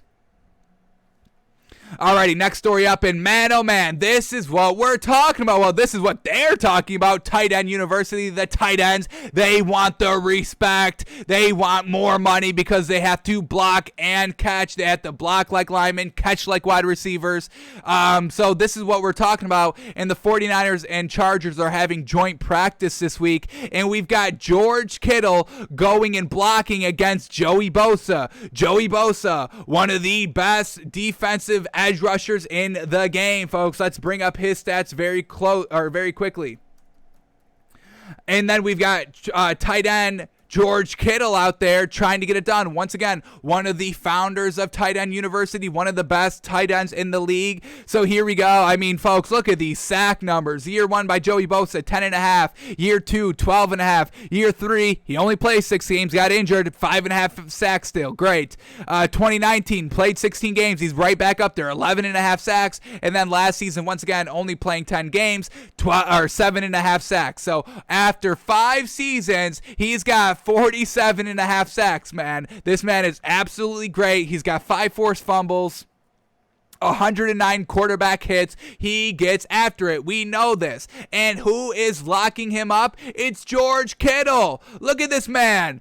Locking this man up. Joey Bosa is not getting even close to the quarterback here. So George Kittle truly trying to earn his money out here. Hey, if I can lock up one of the best edge rushers in the game and you still don't want to give me the money that I think I deserve, what is going on? Because I can also catch the ball like wide receivers. He is, highly regarded as top 3 tight ends in the league. Darren Waller, George Kittle, Travis Kelce. I would probably say that's kind of the elite 3 right now. You don't start Tight End University if you're a bum at tight end, folks. It just doesn't happen. So shout out to George Kittle out here truly getting it done for this 49ers team, locking up Joey Bosa. And then after he gets locked up, he's on the sideline drinking water. And Joey Bosa says it's annoying. Fucking tight end's annoying. So tight ends, they all learned at Tight End University under George Kittle, under Travis Kelce. So they probably told them how you block these elite pass rushers in the league. And if everybody's locking up these edge rushers, expect the tight end position to get paid even more, which is, kind of ultimately the end goal of why they started tight end university. So absolutely love this clip right here. George Kittle, we know we can pass. Now we know we can block. And expect big things for the 49ers this season. George Kittle, probably the best offensive piece for this 49ers team. Hopefully he can stay healthy. And, the quarterbacks use him early and often. And, we're talking about the 49ers potentially winning that tough division and potentially winning the tough conference and potentially winning the tough Super Bowl. So, George Kittle, man, you got to love him. Got to love George Kittle out here. Alrighty, let's move on here. We get a quote here by Will Fuller, the Dolphins wide receiver. And I like to compliment. Is it true? I don't know. Does he believe in this? I don't know, but it's a good thing to say. So Will Fuller says the Dolphins is one of the deepest wide receiver cores that he's ever been a part of. Okay, really interesting to say that. I don't agree with that, and we are Dolphins fans over here. I mean, the Dolphins receiving core, it's good. It definitely could be better. It's not the Bucks. It's not the Dallas Cowboys. It's not even the Seahawks is pretty gosh dang good. Tyler Lockett and DK Metcalf, can't go wrong with that duo. But this is what the Dolphins locker room is at the receiver position. We got Devontae Parker, who I am a big fan of. I think he's a great kind of, go up and get it wide receiver, a great deep ball receiver, one-on-one receiver, nice tall wide receiver to have on your team. He's just unfortunately never healthy. So I do like Devontae Parker, but he can't stay healthy. Then we got Will Fuller, who's real solid, real great out here. Unfortunately suspended for the first 2-3 games of the season. Then we got Jalen Waddle, who's this year's draft pick, who seems to be absolutely killing it this year. Probably the best wide receiver in this draft so far, 2 preseason games in. And then we got Albert Wilson, who's short as heck, doesn't really do anything. We got Preston Williams, who I didn't realize was 6'5", so y'all better start be using this man even more. 6'5", and he only had 288 yards last season. That's blasphemous. And then we got Preston Williams, who once again is short, but he's still fast. So we've got a lot of short guys out here. Jakeem Grant, I apologize. Jakeem Grant is very, very short out here. He's only 5'7". We got a lot of small guys, so they can't really go up and get it, but they are speedy and fast and can work in the slot and all that, so they do have their benefits. But when we look at what Will Fuller just came from, I mean, this was a big topic. I think this was really the only thing we talked about for the Texans last season, just because they were so trash overall. But, I mean, their wide receiver room was deep as heck last season. Will Fuller, Brandon Cooks, Randall Cobb, Kiki Cutie, who wasn't always great, but was still solid. And then they had Kenny Stills. So, I mean, we were talking about 5 real great, deep, solid wide receivers. But now Will Fuller saying that this Dolphins one may be even a little bit better than what the Texans were last season. So, hey, if you're going to be big, I've got no problem with you being big on a team. I don't agree with that. Big words to say, but it's some good confidence. I like it. So we'll see if this locker room, this wide receiver core truly pans out as well as Will Fuller is thinking, and hopefully as well as we are thinking as well. All right, still talking about wide receivers here. We get this guy. He is verified on Twitter. He is an Eagles writer. He covers the Jets for The Athletic. But, this just puts even more weight into it since he writes for the Jets. But this guy on Twitter says, quote, wide receiver Devontae Smith is a wildly impressive route runner. Now, we haven't really been hearing a lot out of Devontae Smith or really the Eagles at all. Everything has really been kept under wraps and just kind of hush-hush of this Eagles team, or maybe there's just nothing to talk about. But remember the big story about Devontae Smith heading into the draft and why you shouldn't draft him because he's not very beefy. He's only like 185, so he's going to get pushed around and ragdolled all over the place. And we never bought into that clown narrative because you can win at the line of scrimmage. I mean, we bring it back all the time to Devontae Adams. Everybody praises him, and he's highly regarded around the league as the number 1 wide receiver in the league because he can win at the line of scrimmage. He's not getting jabbed. He's winning on his feet. That first step, he's winning instantly, and that's what we saw out of Devontae Smith in college. So that's why we were never worried about his weight and size and all that. And now we get Connor Hughes, writer for the Jets of The Athletic, saying, gosh dang, Devontae Smith is a wildly impressive route runner. So watch out out for Devontae Smith this season, folks. We truly think he's going to pop off. We truly think he's going to be potentially the best wide receiver in this draft class. Not Jamar Chase, because we know on and off the field issues with that man. Jalen Waddle could potentially be better than Devontae Smith. It's all going to come down to what they're putting out on the field in the regular season. But, I mean, Devontae Smith, we're rooting for this man. He's our number one wide receiver on our big board, and hopefully he can be a huge piece for this not very deep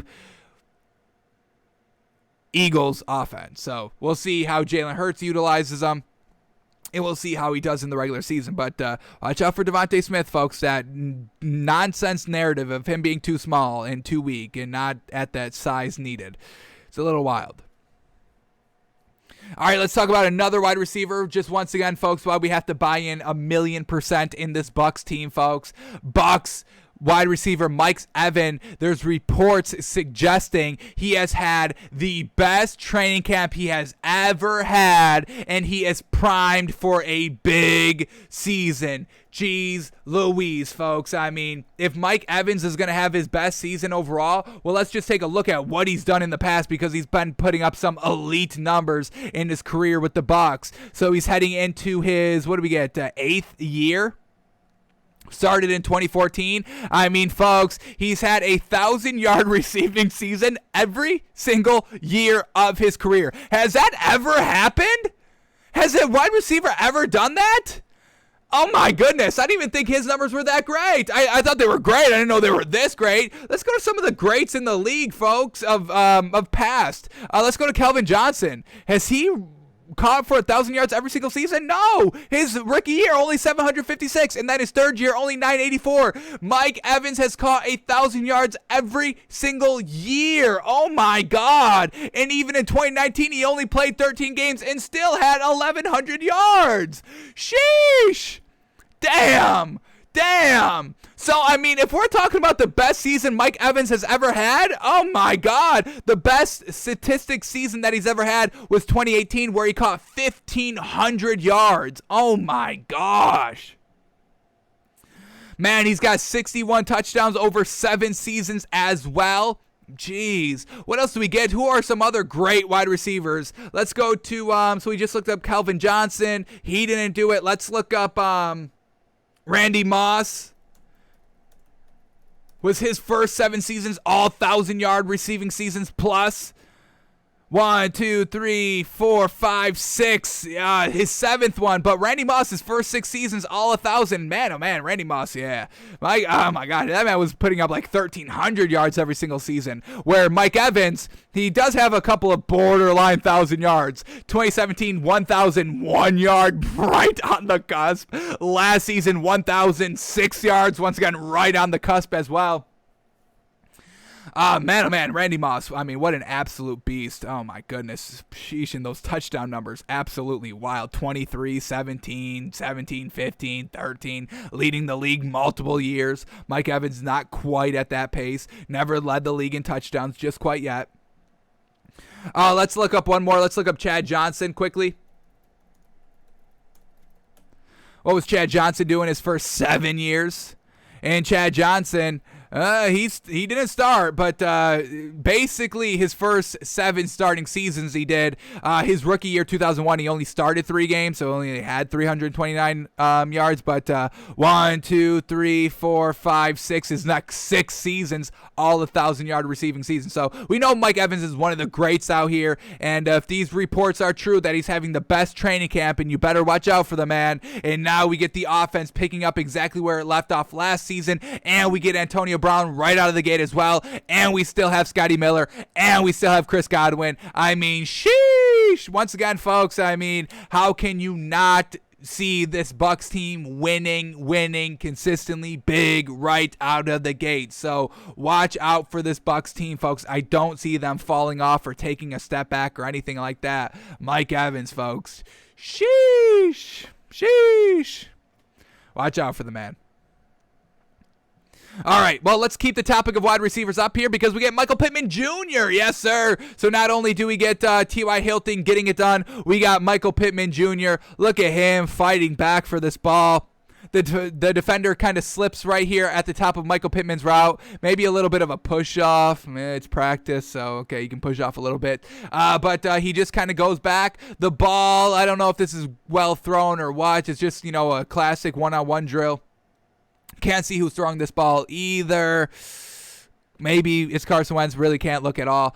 But it's Michael Pittman Jr., folks, and we're expecting big things out of him this season as the number 2 wide receiver for this Colts team. We think he can get it done.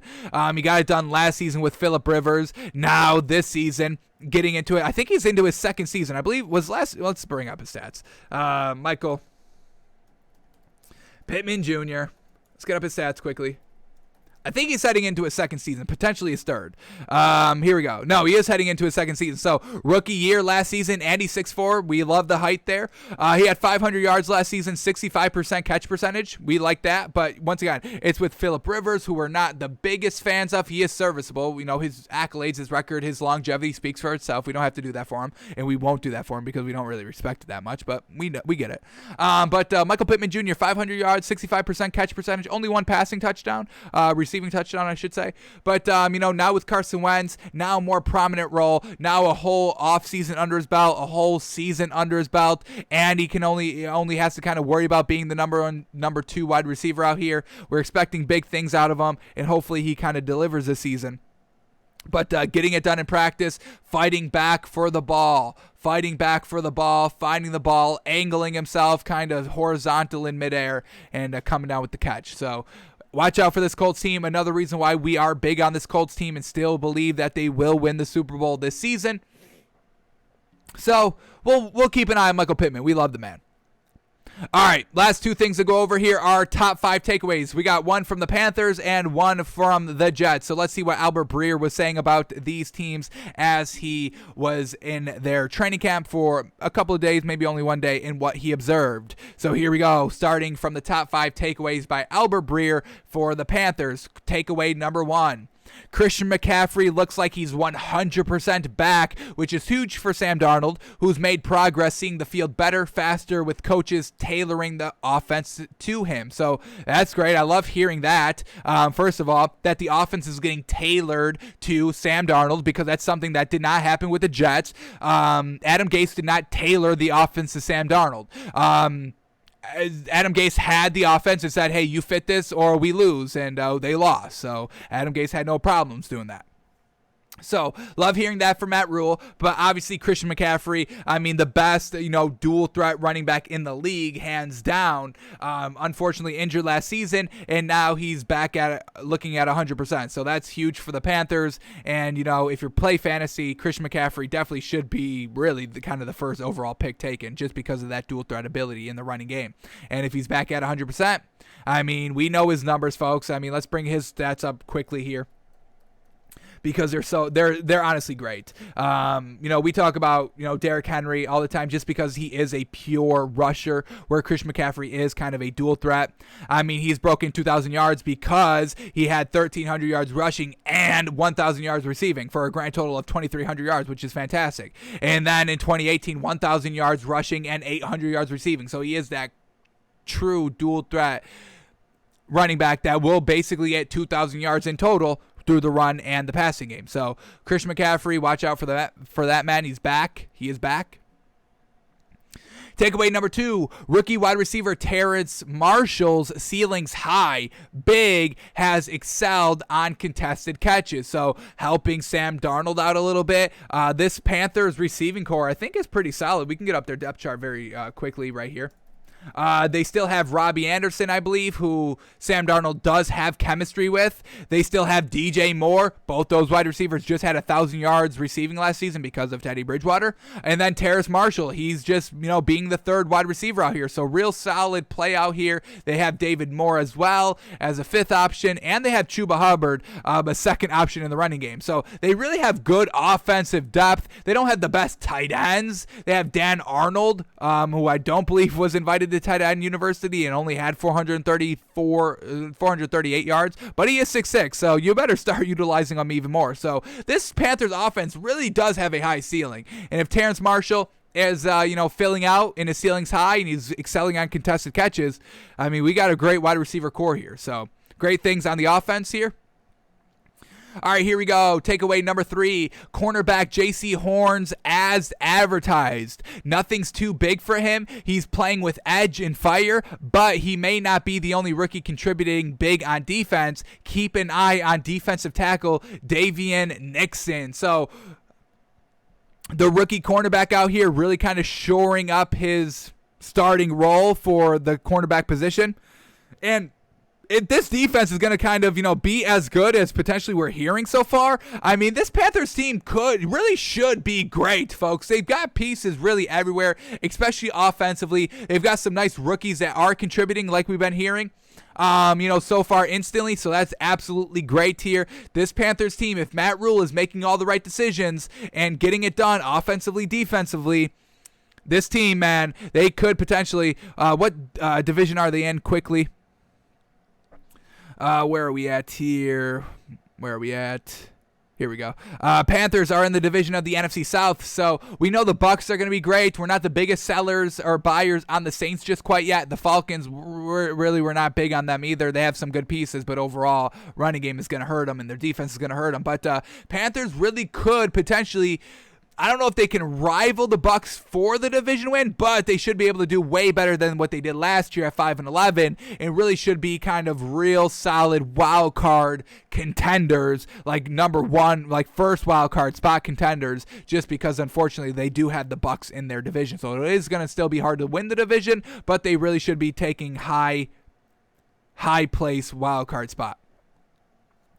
All right, takeaway number 4, Yetur Gross Matos looks like he's grown up, should help take pressure off Burns and Reddick. So that man is part of, where is this man at? What is this man? What is his position? Yetur Gross Matos. Okay. Yetur Gross Matos, his position is a defensive edge rusher. So once again, can never have too many great edge rushers out here. We know that wins the position, that wins kind of the game. So if he can get it done and he's growing up, we love it. So great corners, great pass rushers, great defensive linemen. You got everything you need. All right, and then the last takeaway right here. Takeaway 5, Jets cast off Frankie Louvu's emerge as a camp dark horse, and the Panthers could use his help at linebacker. That spot and left tackle are probably the two biggest question marks on what's a much deeper, more talented roster than the team had last year. So linebacker and offensive lineman, left tackle are the biggest holes and biggest question marks of this team overall. So we'll see how they kind of, patch those holes, and we'll see if they can just be game managers at the linebacker and left tackle position while the offense and defensive corners and defensive edge rushers truly take the bulk of what is needed to win consistently in this league. So Panthers, man, they haven't won a preseason game yet, but their overall starting roster should be real solid. So, hey, Matt Rule, you need a win with this roster. This is a winnable roster. Winnable. Let's quickly look at their schedule. Is this going to be a winnable schedule for this team? That's the second kind of part. You can have a great team, but you do also need a winnable, workable schedule here. So let's see what the Panthers are looking like. Carolina, here we go. Do they have a winnable schedule? That's all we're looking for. Are these winnable games? So they got the Jets. They obviously, the Saints are in the same division. Texans, that's 3 easy wins right out of the gate. Then they go to the Cowboys. That's going to be tough. But then the Eagles, Vikings, Giants, Falcons, Patriots. Real winnable, salable games right there. Then they go to the Cardinals, Washington, Dolphins. They're at the bye. Back at the Falcons. And then the Bills. And then the Bucs. And then the Saints. And then the Bucs. So after the bye, it gets real tough. Gosh dang.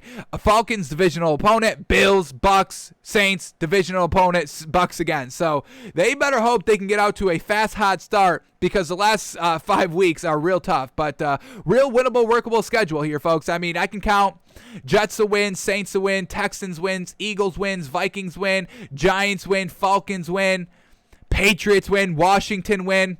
I mean, that's 9 wins right off the rip, just like that. And then maybe, double up on the Falcons in the division, double up on the Saints in the division. And we're talking about 11 solid wins right there. So winnable schedule, I would say definitely. All right, so that's the top 5 takeaways by the Panthers. Now let's talk about the top 5 takeaways of the Jets. Takeaway number 1, shift to Saleh-style defense is clear. Linebacker spot will be interesting with Jared Davis down. Hamza Nasir-Ladin and Jamian Sherwood have flashed at Robert Saleh's type: long, fast, smart, and tough. So Robert Saleh truly tailoring this team to himself, and that's going to be kind of, on him. Now, we did see the previous Jets defensive coordinator turned coach, which was, oh man, I'm blanking on the name, the defensive coordinator for the Bucs now, that just won the Super Bowl and had one of the best defenses in the league. I'm blanking on his name. But he was a head coach for the Jets, and the Jets had a real great defense that first year and then kind of fell off every other year after that. So Robert Saleh, if he's gearing up his defense to be exactly what he wants here, expect this Jets defense to be real good year 1, and then we'll see what happens year 2 and year 3. All right. Takeaway number 2, no sugarcoating it. The Lawson loss defensive end rotation still needs sorting out, and we do need the defensive end that helps win the game. If you're pressuring the passer can't pass, and you're not getting any pass yards, not throwing the ball down the field, not scoring any points, not getting in field goal position. So we do know defensive end is a huge kryptonite of great passing games, and Robert Saleh still just doesn't have that figured out quite yet. So that's going to be tough on his defense. Takeaway number 3, Sheldon Rankins has shown up big time, healthy, disruptive, a nice match for Quinnen Williams in an upfield scheme. Jets also like their depth at defensive tackle. So really focusing in on defense here because Robert Saleh is a defensive-minded head coach. So hopefully the offense doesn't suffer too much. And we kind of see defensive coordinators turned coaches don't really get it done too much. Bill Belichick kind of, the outlier, the exception to the rule here. But we've seen it time and time again. Defensive coordinators who turn head coaches just don't have that success because you need to put up points. Winning a football game is not, it's whoever scores the most points. It's not who holds the team to less points. So you still need to score, and usually when there's a defensive-minded head coach, the offense struggles a little bit. All right, takeaway number 4. Elijah Moore's been a stud. Fast, tough, skilled route runner, right kind of guy. Comp I've gotten on him saying Santana Moss. All right, let's see what Santana Moss was doing in his career. We got Elijah Moore, the rookie here, obviously just needs to be the number 1 because they do have Corey Davis, so there's no even challenging for the number 1 spot. But let's see what we should be expecting out of here. Let's look up Santana Moss's career stats and see what we should be expecting out of Elijah Moore this season for the Jets wide receiver. All right, Santana Moss, he's only 5'10". Longevity, he played for 14 years. Multiple 1,000-yard receiving seasons. We got 1, 2, 3, 4. That's real solid. Maxed out at 1,400 yards. 57% catch percentage throughout his entire career. Not the greatest there. Only one double-digit touchdown catching season at 10 is third year in, but overall still real solid overall. 10,000 yards in 14 years. We give him credit for that. And, some solid comp right there. So Elijah Moore, look for this man. And then the last takeaway here, Saleh and Joe Douglas probably need more time to get the cornerback position right. That said, they feel good about their nickels, Gordy and Carter, and at the outside spots, undrafted free agent Isaiah Dunn has emerged as a real dark horse, and 6th-round pick Brandon Echols, who got nicked up on Tuesday, has been good. So there are some holes here in Robert Saleh's defense and their offense. Once again, it's good. Is it going to be great? We'll see how their offensive line is. They have some good pieces, not great running backs either. So just real overall mediocre team here for the Jets. And Robert Saleh's got a rookie quarterback, holes on the defense, holes on the offense, and it's kind of sink or swim for him. So his back's against the wall right here. He doesn't need to come out and instantly have success for this Jets team. He definitely has a buffer season. They really just need to win like 1 or 2 games to call it, not a bad season, and then build off of whatever they did this season next season. But we'll see if Robert Saleh's up to the task and can truly be a great head coach in this league. So we'll keep an eye on the Jets and we'll keep an eye on the Jets and Robert Saleh this season. Alrighty, folks, that is going to do it for us today. Thanks for tuning in. Thanks for watching. Thanks for listening. Let's see if anything was breaking as we were live. Any other quarterback competitions get figured out?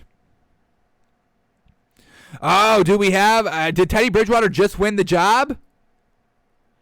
Did Teddy Bridgewater just win the job?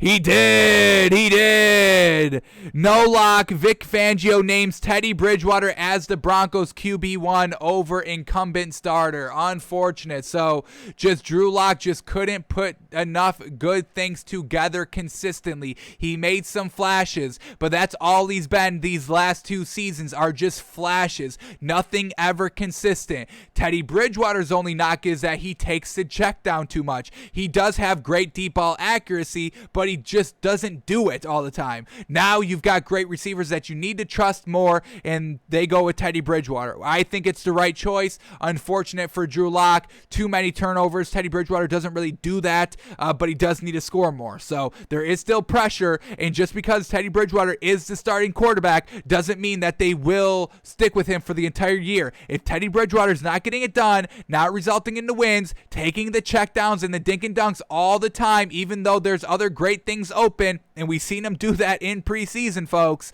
they'll have no problem going with Drew Lock because they would get that great spark out of him, and they would have this kind of burning flame under Drew Lock now being officially benched to come out and truly get it done. So congratulations to Teddy Bridgewater getting the job, right decision. Now we're only waiting on the Saints, folks. That's the last kind of quarterback competition out there, the Saints quarterbacks. And, we also need Matt Nagy to come to his senses as well to name Justin Fields. But well done for Teddy B, folks. I think it's the right choice. I think it is the right choice. Alrighty. So that is going to do it for us today. That's the big news that broke, folks, and we'll maybe go into this a little bit deeper tomorrow on the show. But very well done for Teddy B. We'll hear what Zach Wilson is saying at the podium, seeing what he's saying. All right, but that seems to do it for us today, folks. All righty, breaking news out of the way: Teddy B and Trevor Lawrence officially winning the competition. Very, very well done to those two guys. Truly deserved, and we'll see if they make the most out of it this year when they need to win. Y'all need to win. All right. We'll see you tomorrow, folks.